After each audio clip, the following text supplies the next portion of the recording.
এই যে শুনুন, আপনি কি নিলয় মাহমুদ? হ্যাঁ আমি। Nice to meet you. Set up. আপনি তো মনে হচ্ছে অন্যের গাড়ির ড্রাইভার। আরে না, এটা আমার গাড়ি।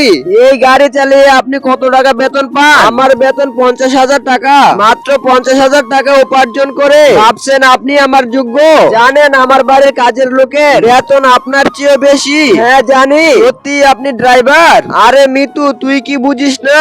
উনি ড্রাইভার না হলে এই নোংরা কাপড় দিয়ে অন্যের গাড়ি মুছতো না। এই মিতু, চল এখান থেকে। এই মিনু স্যার আমাকে। ভাইয়া, আমি ওর হয়ে আপনার কাছে মাফ চাই, আপনি ওকে মাফ করে দিন। আচ্ছা ঠিক আছে।